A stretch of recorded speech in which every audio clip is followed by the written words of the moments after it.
Welcome to Unchatted Waters. In this episode, we explore emergencies in the marine environment. We learn about the on-call team that coordinate and step up to provide advice and monitoring during and after an incident, minimising impacts on wildlife, habitats, and us. So let's go on a journey with the first responders for our seas.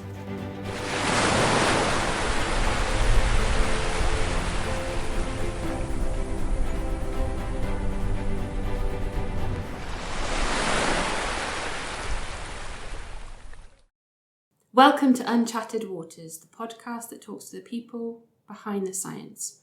I'm Kirsty Bradley, your host. I'm excited to take you on a journey of discovery in our new series. Joining me on this journey, I have two guests. Freya Goodsir is a senior marine scientist. She advises on marine emergency incidents as part of an on-call team. This involves advising during the immediate response and monitoring of any impacts afterwards. Mark Kirby is a principal scientist with a prominent career in responding to marine emergency incidents.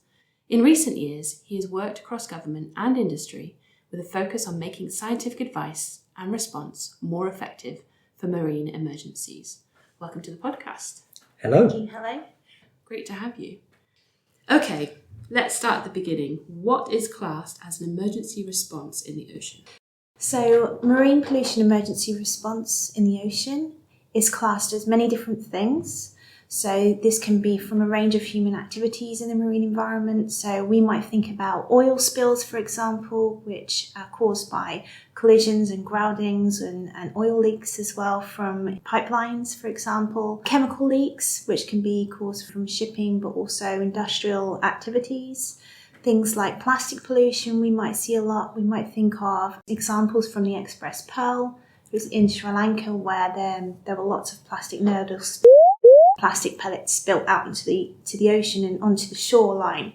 Lots of different elements to different pollutions as well. We might think of things like biological pollution as well, things that can be in terms of invasive species and also disease outbreaks and things like that. Also, we think of radioactive spills, which we need to be aware of as well. So lots of different pollution aspects and lots of different types of spills that can happen in the marine environment. When we're thinking about classing them, we might think about the risk that they may pose, response capacity needed in a triage system. So we're thinking about what the actual impact might be overall in terms of all those things, and also the impact that they might have on the marine environment overall.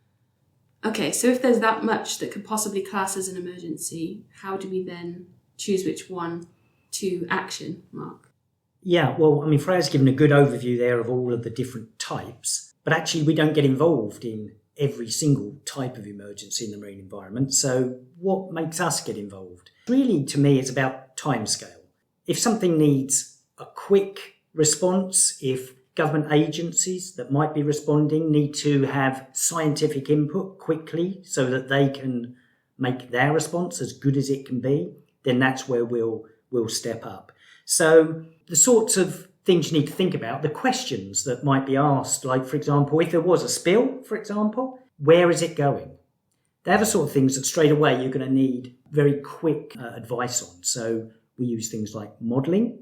Straight away, we can fire up our models. We can mimic the tides and the flows in the oceans to tell us where things are going to go. We can predict where things are going to go. And they're the sorts of questions that people need to know quickly. It's not like, how can I put it? There are lots of other emergencies in the marine environment, like climate change, like biodiversity and habitat loss. But they're over much longer timescales, years, decades. And how we respond to them is over much longer timescales. But things like spills, things like major mortalities, for example, in the marine environment, they can happen very quickly.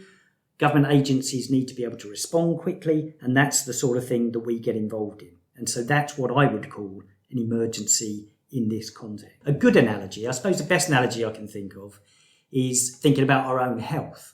There are things that we might have like, long-term conditions like obesity or blood pressure. They're longer-term things. They're a bit like climate change in the context. But things like heart attacks, broken bones, I think they're the sorts of things that I think are the analogous to the emergencies we deal with. So we're kind of The sorts of things you might go to a marine A&E is kind of the sort of thing we would deal with. What do we provide in that emergency? I think you began to describe some of the modelling that we do, for example. So what do we provide in that time period? So yes, the modelling will tell us where it will go. The next questions people might want to ask are, what can we do about it, for example? Because sometimes you can't always do that. But there are things. The modelling will tell us where it will go. We will also assess what resources are at risk. Are there sensitive areas that might be impacted? If we know that in advance, we can advise on where to put booms, for example, to stop oil or stop chemicals getting into particular areas. Another thing that we advise on really very quickly is the use of, certainly for oil, the use of dispersants. What is a dispersant? It's a bit like your fairy liquid at home, right? It gets rid of oil, it lifts oil and grease, and it enables it to be dispersed and stop it impacting sensitive coastlines or colonies of birds, for example. But of course, it doesn't get rid of it, it just takes it into another area. So the sort of science that we're providing is comparing, should we use it or should we not use it? And that's one of the key pieces of advice we'll provide immediately after a spill. We'll also look at whether or not certain shellfish or fish are safe to eat. And we'll advise government agencies, for example, on whether or not fisheries should be closed to stop contaminants or diseased animals getting into the food chain. And then finally, there'll be the whole thing around what has actually happened in the marine environment. What is the level of impact? And that's where I think our whole monitoring and impact assessment work comes in. So if we've understood what a marine emergency might look like, what it might be in terms of the contamination or pollution, we've then talked about what makes it an emergency. Can we go through an example of an emergency from start to finish? What does that response look like? Things like significant spills, we have a emergency response team. It's an on-call team. We take it in turns to be on call, and we usually have a primary and secondary contact for that. So it's likely that this team will pick up any emergencies that come through. It'll either come through as a call or email. We have, within our team, we'll have a group of advisors, modelers, ecotoxicologists, chemists as well within that team, providing advice within the first hour of an incident. Wow. So, yeah, we try and obviously make sure that we can advise as soon as possible on any of these spills and an occurring scenario as well when it's moving, rapidly changing. For example, we need to be very quick in terms of providing advice and expertise from the group. So we will get a pollution report, which is called POLREP, through, and it'll give us a notification of what the incident has been. So this could include very, very vague information at start. We could have basic information in there, or sometimes we get pollution reports which have a bit more detail, so they can be very different sides of the scale as such. So if I use an example here, so if we have a significant spill in the North Sea, we would probably get a call. So this will go to our first person who's on call in our primary team. We will then get the team together internally, and we'll then roll out the roles and responsibilities for our team, who's going to be involved, who's going to be the main communications lead, who's going to be taking forward the post-spill monitoring and premium initiative monitoring as well as part of that. So what is premium for the jargon alarm, please? Oh, well, if you like your acronyms, some people do. Premium stands for Pollution Response in Emergencies, Marine Impact Assessment and Monitoring. So it's become normal. We just use premium for the whole process. We just say premium for the processes that are in place to help us monitor better. So all of those roles and responsibilities, are they based on people's expertise and what they have, or is it kind of you reach to wider teams and coordinate wider teams and agencies? Yeah, absolutely. So internally, we have the experts in those different areas. So we provide lots of different advice on modelling, for example, but also things like hydrocarbon analysis and also ecotoxicology as well. I have to remind our listeners what ecotoxicology is. You might have heard it in our pollution episode, but So we have an expert in the room. It's my background, but I don't do it so much nowadays. Ecotoxicology is basically the science of the impact of contaminants in the environment, down to algae right up to whales. Yeah, so with our expertise in-house, so we'll be providing that advice. Once we know of an incident, we've been notified. In parallel, there'll be an environmental group which will be stepped up, which has a range of government agencies in, and also industry and local fishermen, and also some local authorities perhaps sometimes within that group. And then part of the Premium Initiative, Premium Monitoring Coordination Cell, is then formed, which is for significant events, that's what will be stepped up. So stepping up is like you pressing the big red button, saying like, we are going to respond to this incident that we have heard about. Step up, people. One thing to say is every incident is different. They're complex, and the group that Freya and others might bring together will depend completely on the nature of the resources at risk. Shellfish and food safety, conservation, even people being able to use beaches safely as well, that can be impacted. So there's not really a one size fits all, but the one thing ultimately you do need to know is it okay now?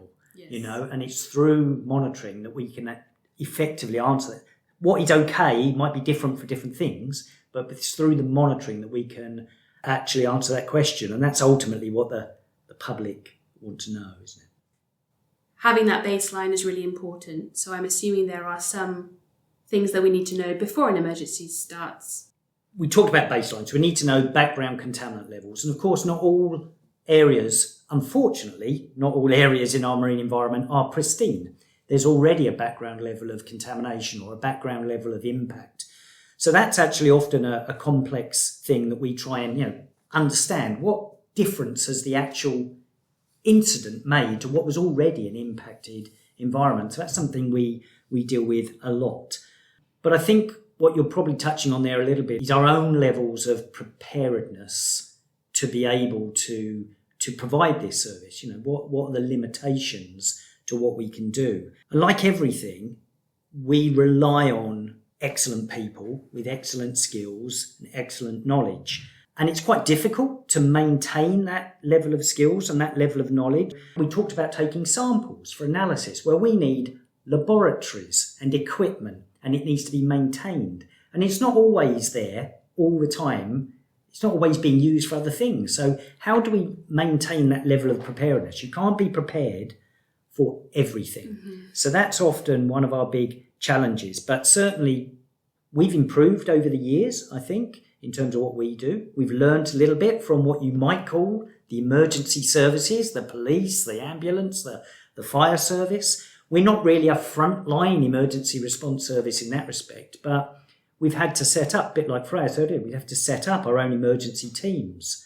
We have emergency phone numbers and emergency emails and things like this. And so it's kind of the way we've set ourselves up has enabled us to be able to respond a little bit better. And certainly the Premium Initiative that we mentioned earlier, well, Freya explained how it helps do the monitoring, but it has done other things. So you can say, let's go and do the monitoring. But up until about 20 years ago, there were no agreed processes and procedures about how you would go and do that monitoring, what things you would do.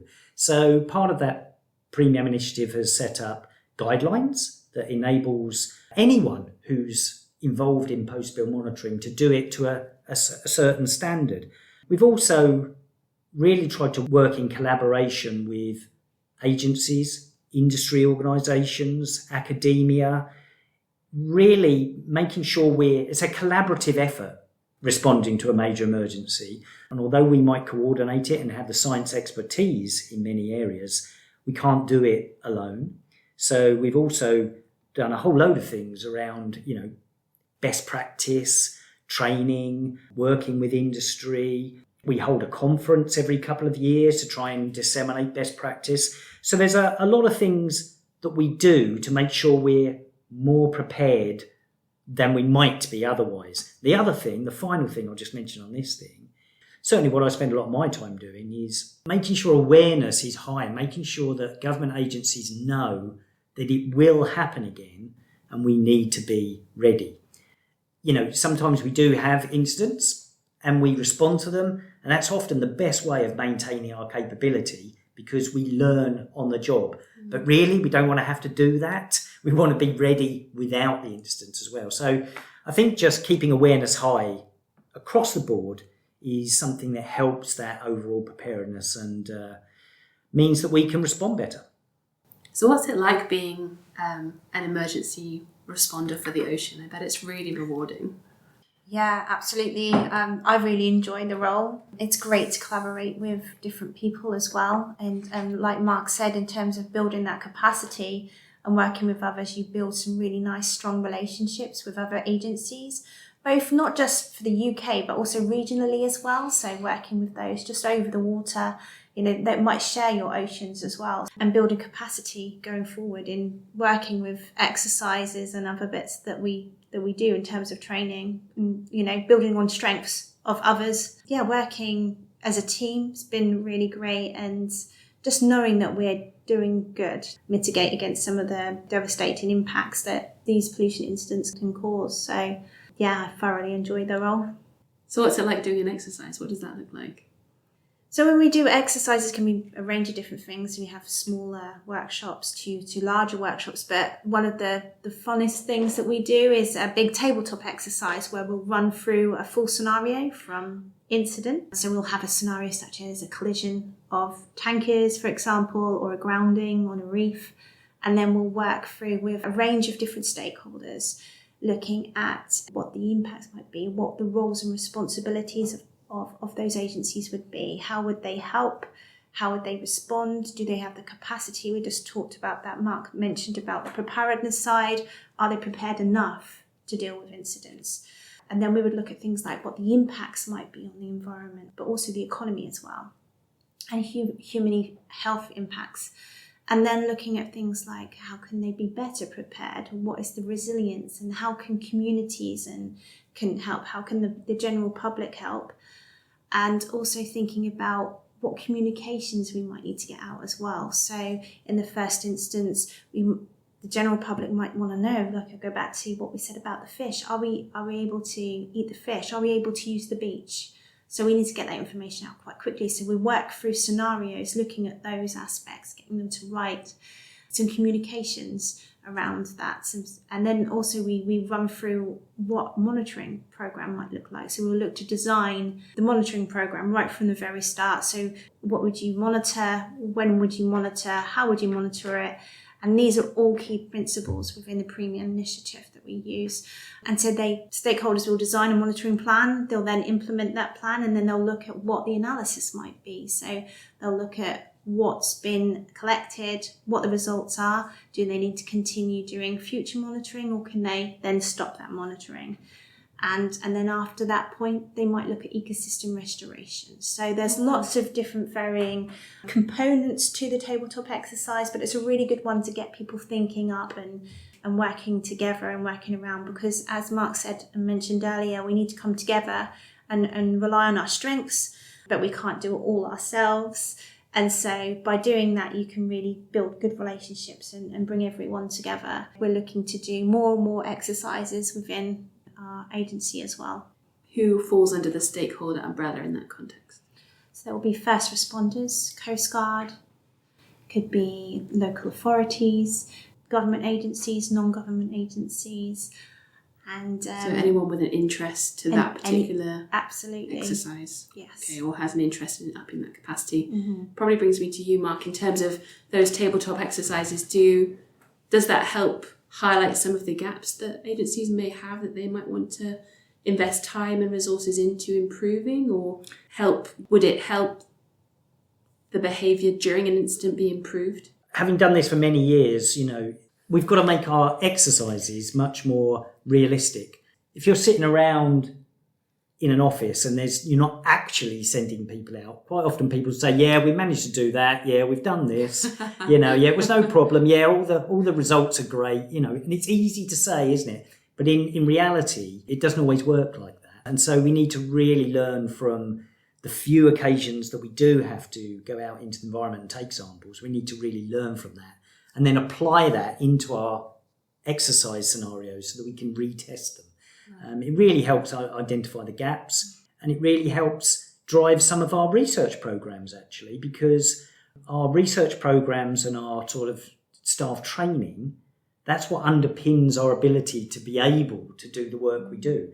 It's not like people are sitting around waiting for an emergency to happen. And so things like aligning our everyday work a bit more with the needs of the emergency scenario is something that we've been trying to work on quite a lot in recent years, so that it's not all about the emergency. We're ready no matter what. And it's through exercises and risk assessments and all of that sort of thing that we constantly learn about that. So a tabletop exercise is not necessarily just constrained to a room.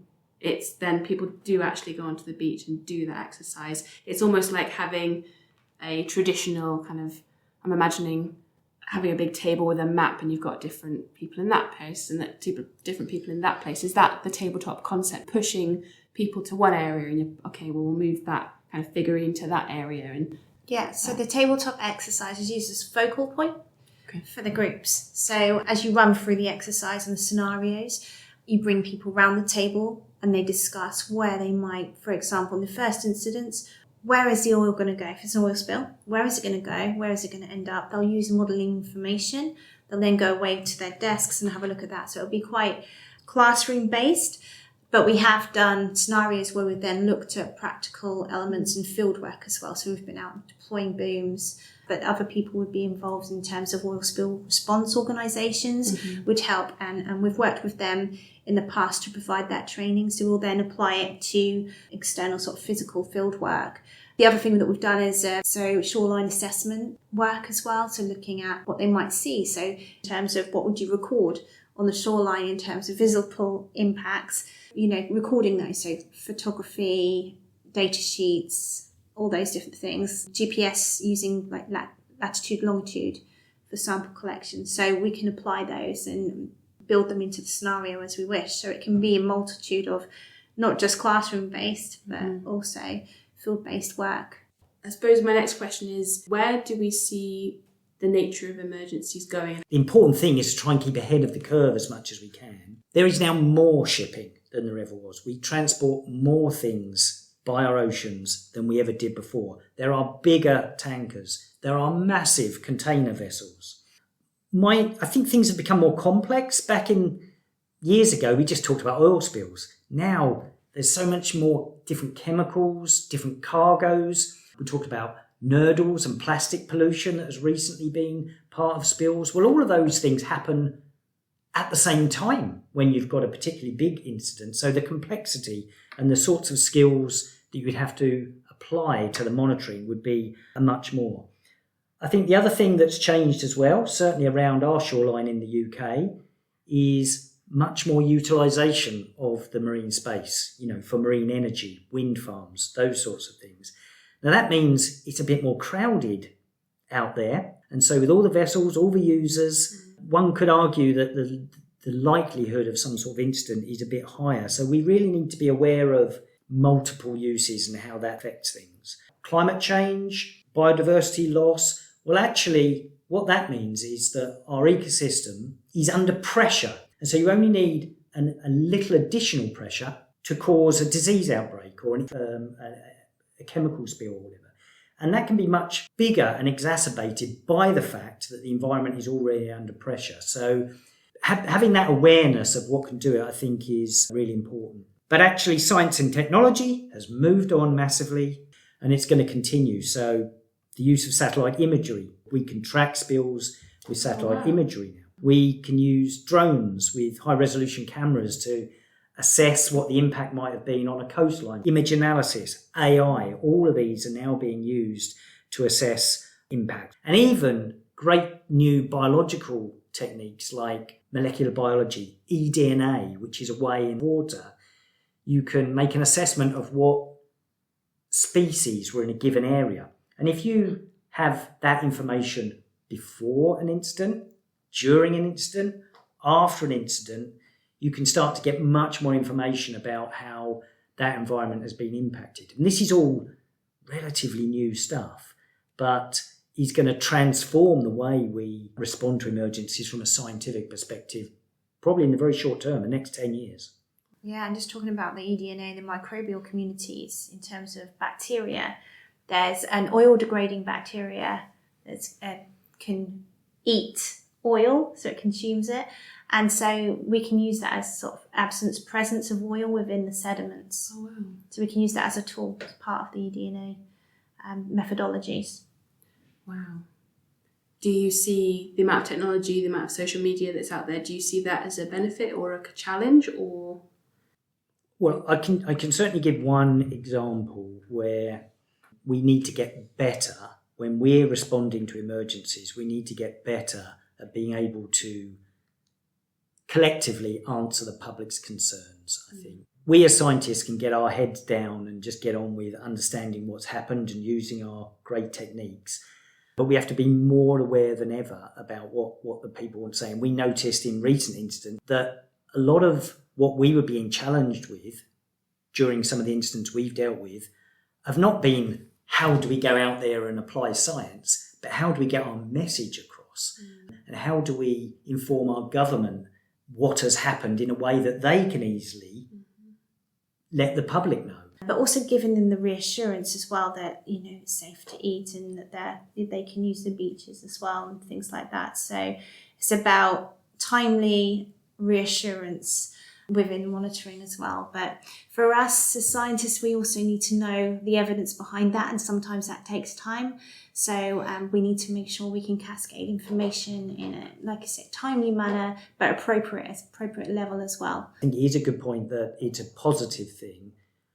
The flip side to it a little bit is quite a lot of misinformation out there, quite a challenge for the scientific community as a whole, and especially during emergencies, because you've got to respond to these things within hours and days.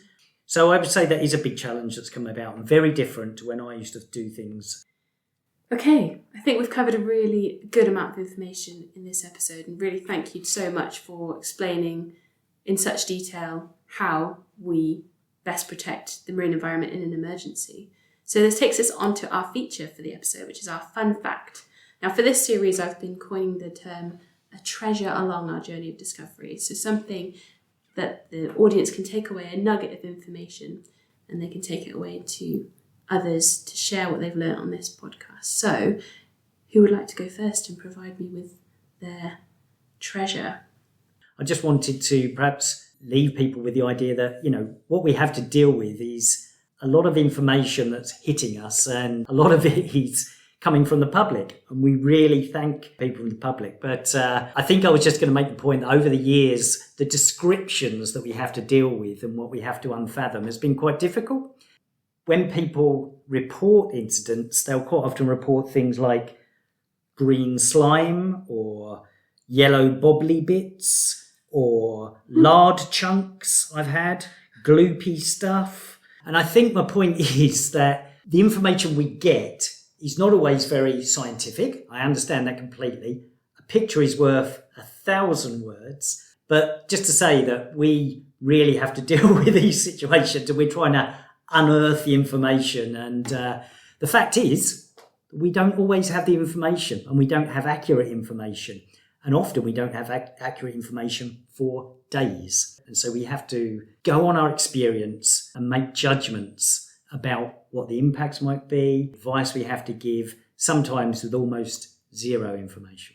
Okay, so my fact would be that it takes an incident to learn about the marine environment, to understand it, and to understand its complexities, and how these marine pollution incidents can help us learn about our oceans a little bit more. I'm just going to use a scenario where there was 28,000 rubber ducks which accidentally fell into the ocean during a storm in the Pacific. Over years, these ducks were transported all over the place.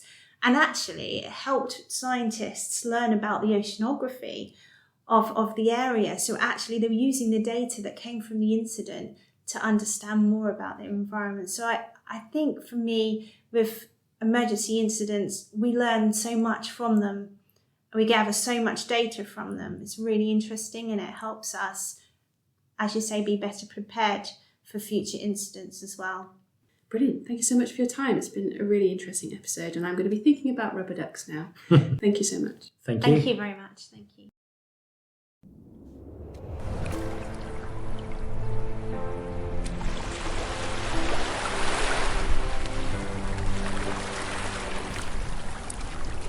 Thank you for listening.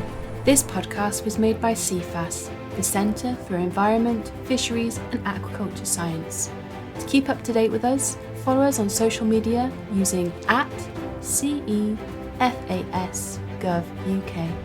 We hope you can join us again next time.